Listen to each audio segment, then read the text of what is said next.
नमस्कार। आज का हमारा टॉपिक है साइक्लोइडल कर्व। साइक्लोइडल कर्व के अंदर आज हम देखेंगे कि साइक्लोइडल कर्व क्या होता है, किस तरह से इसका कंस्ट्रक्शन किया जाता है। इंट्रोडक्शन।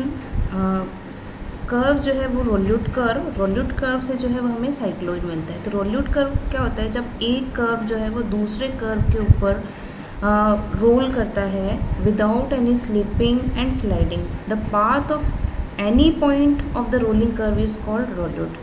जब एक कर्व दूसरे कर्व के ऊपर जो है वो रोल करता है तो उस कर्व के किसी पॉइंट का पाथ जो है वो हमारा रोल्यूट कहलाता है। ठीक है, इसकी कंडीशन ये होती है कि वो कर्व जो है वो दूसरे कर्व के ऊपर ही होना चाहिए, ना उसमें स्लाइडिंग होनी चाहिए, ना किसी तरह का स्लिप होना चाहिए।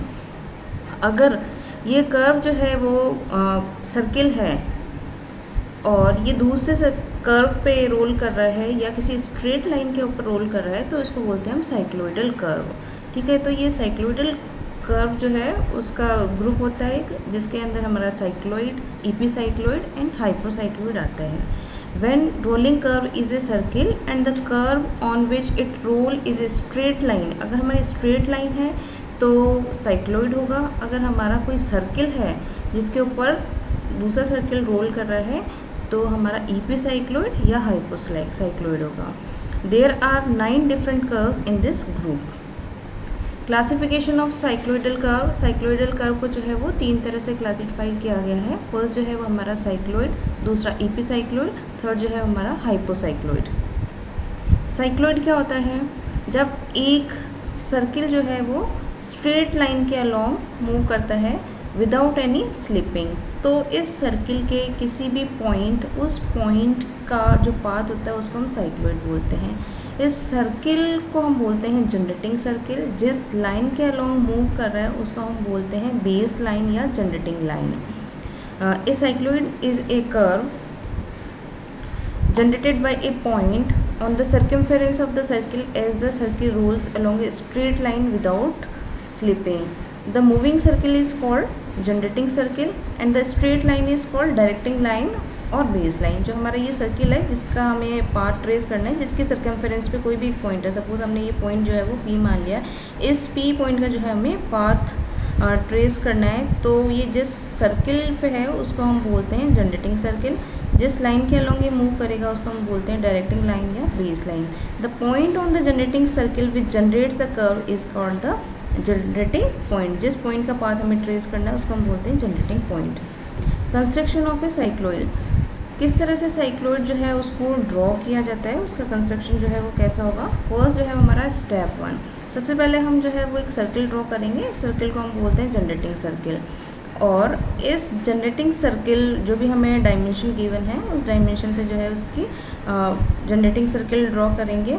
और उसके बाद हमने ये ले लिया कि P जो है वो हमारा जनरेटिंग पॉइंट है। इस P पॉइंट से हम एक स्ट्रेट लाइन ड्रॉ करेंगे। ये स्ट्रेट लाइन जो है वो हमारी सर्किल के सर्कमफेरेंस के इक्वल होगी। Draw the generating circle and the base line equal to the circumference of the generating circle. Step 2, circle को जो है वो हम इक्वल पार्ट के अंदर डिवाइड करेंगे। इक्वल पार्ट जो है वो हम कितने भी कर सकते हैं, जितना ज़्यादा हमारा इक्वल पार्ट होगा उतना ही कर्व का पाथ जो है वो स्मूथ होगा। जितने इक्वल पार्ट के अंदर हम सर्किल को डिवाइड करेंगे उतने ही इक्वल पार्ट के अंदर हम इस डायरेक्टिंग लाइन, इस बेस लाइन को हम डिवाइड करेंगे। जैसे यहाँ पर हमने ये ले लिया सेंटर, सर्किल का सेंटर जनरेटिंग सर्किल का, इसको हमने इक्वल 12 पार्ट के अंदर डिवाइड किया है। 12 पार्ट के अंदर डिवाइड करने के बाद यहाँ पर हमने नंबरिंग करी है 1 2 3 4 6 7 12 तक। ये P जो है वो हमारा जनरेटिंग पॉइंट है। इस P से जो है वो एक स्ट्रेट लाइन ड्रॉ करी थी। इस स्ट्रेट लाइन को भी जो है हमें इक्वल पार्ट में, जितने हमने सर्किल के इक्वल पार्ट में डिवाइड करा है, सर्किल को हमने 12 पार्ट में डिवाइड करा है, तो उस बेस लाइन को भी हम 12 पार्ट में डिवाइड करेंगे। उसके बाद एक परपेंडिकुलर लाइन ड्रॉ करेंगे जो इसके सेंटर से पास हो रही है। तो जो सेंटर से पास हो रही है वो लाइन हमने सेंटर जो है वो C से डिनोट करा है, तो इससे जो हमारी लाइन पास हो रही है वहाँ पर हम एक परपेंडिकुलर लाइन ड्रॉ करेंगे 1 पॉइंट से। यहाँ पे हमने इसको पॉइंट दे दिया C1, 2 से C2, इस तरह से जो है हमने 12 इक्वल पार्ट में डिवाइड करा है, तो ये C1 से C12 हो गया। इसके बाद next step 3, with your compass set the radius of the circle and centre is C1, C2 and C3 से C12 तक करेंगे and cut the arc on the line from circle through 1 to 3 etc. इसके बाद क्या करना है, हमें सारे जो हमने पॉइंट मार्क करे हैं जैसे ये 1 और 11 क्योंकि सेम है तो इससे एक लाइन ड्रॉ करेंगे, 2 and 10 से एक पैरेलल लाइन ड्रॉ करेंगे इस बेस लाइन के, 9 और 3 से ये सेंटर लाइन जा रही है, 8 and 4 से लाइन ड्रॉ करेंगे पैरेलल लाइन, देन 7 and 5 से पैरेलल लाइन ड्रॉ करेंगे एंड 6 से पैरेलल लाइन ड्रॉ करेंगे और इसको ज्वाइन कर देंगे।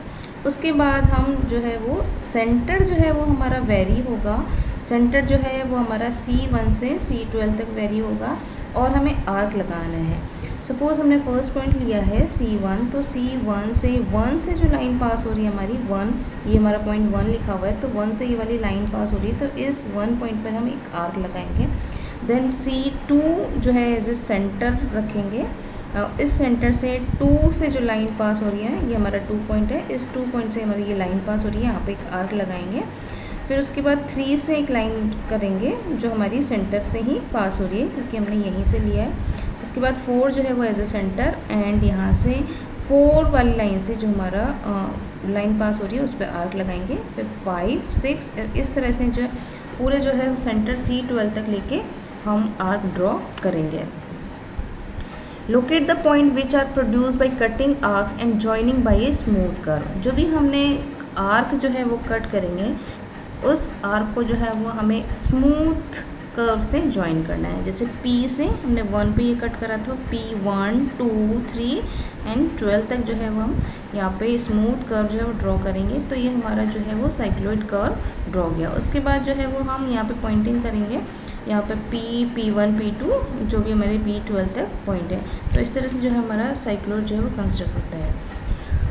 By joining these new points, you will have create the locus of the point P for the circle it rotates along the straight line without slipping.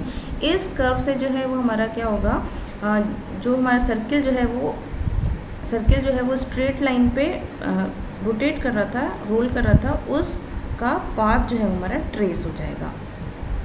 Has the final result of the cycloid का जो final result अगर हम देखें तो ये हमारा जो curve जो है वो हमारा साइक्लॉइड शो कर रहा है। ये जो हमारा जनरेटिंग लाइन है, बेस लाइन, और ये इसका इस पॉइंट P जनरेटिंग पॉइंट का पाथ ये हमारा साइक्लॉइड होगा। EP साइक्लॉइड क्या होता है? The cycloid is called the EP cycloid when the generating circle roll along another circle. जब हमारा जनरेटिंग सर्किल जो है वो दूसरे सर्किल के ऊपर रोल करता है, आउटसाइड यानी ऊपर रोल करता है, तो उसको हम बोलते हैं EP cycloid. The curve trace by a point on a circle which roll on the outside of the circle base surface.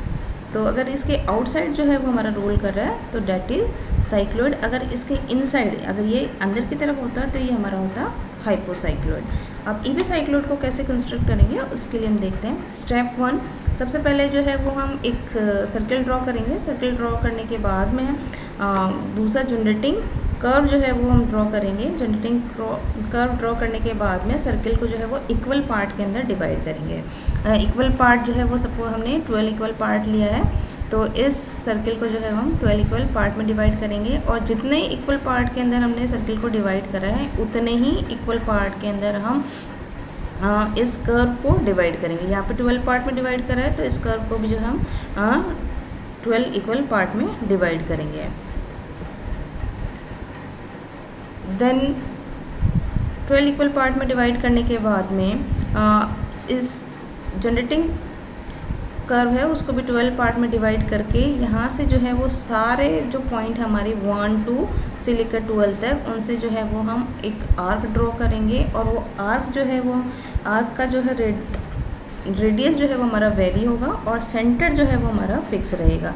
तो फर्स्ट जो है वो हमारे 1, 2, 3 इस तरह से जो है वो सारे आर्क ड्रॉ करेंगे। आर्क ड्रॉ करने के बाद में यहाँ से जो हमारा एंगल आएगा उस एंगल से जो है वो हम पॉइंट 1 से C सेंटर वाली लाइन तक जो है वो हम लाइन जो है वो ड्रॉ करेंगे। सेंटर वाली लाइन जो है वो ड्रॉ करेंगे। इस तरह से हमारी जो है वो 12 सेंटर पॉइंट जो है हमारे पास आ जाएंगे। तो फर्स्ट जो है ये हमारा सेंटर पॉइंट C1 C2 इस तरह से C12 तक जो है हमारे सारे सेंटर पॉइंट आ जाएंगे। फिर उसके बाद किस तरह से आर्क लगाना है, आर्क लगाने के लिए रेडियस जो है वो हमारी फिक्स रहेगी। रेडियस जो है वो हमारी जनरेटिंग सर्किल की रेडियस के इक्वल होगा और सेंटर जो है वो हमारा वेरी होगा। सेंटर वेरी होगा तो फर्स्ट जो है वो हमारा सेंटर C1 है। C1 से हम आर्क लगाएंगे, जो 1 वाली लाइन पास हो रही है उस पर आर्क लगाएंगे। C2 है उससे हम आर्क लगाएंगे और रेडियस हमारी जनरेटिंग सर्किल के इक्वल होगी और इससे 2 वाली लाइन पे हम आर्क लगाएंगे। C3 सेंटर है तो इससे 3 वाली लाइन पे आर्क लगाएंगे। इस तरह से जो है वो हमारी पूरी 12 पॉइंट तक जो है वो हम आर्क लगाएंगे और इस तरह से जो भी हमारा आर्क लगे हुए हैं उस आर्क को जो है वो हम स्मूथ पॉइंट से, स्मूथ कर्व से जो है वो ज्वाइन कर देंगे तो हमें साइक्लॉइड मिलेगा। Using the radius of the circle and form the mark centre C1 C2 C3 से C12 तक and cut off the arcs through 1 2 3 etc. Step से darken the curve and our final result is an epicycloid. Hypocycloid कैसे draw करेंगे? हाइपोसाइक्लॉइड क्या होता है, जब एक कर्व जो है वो दूसरे कर्व के इनसाइड रोल करता है without any slipping and sliding, तो उस तरह के कर्व को हम बोलते हैं hypocycloid. The curve trace by a point on a circle which rolls on the inside of the circular base surface. इस सर्कुलर बेस सरफेस के इनसाइड अगर हम रोल कर रहे हैं तो उसको बोलते हैं हाइपोसाइक्लॉइड।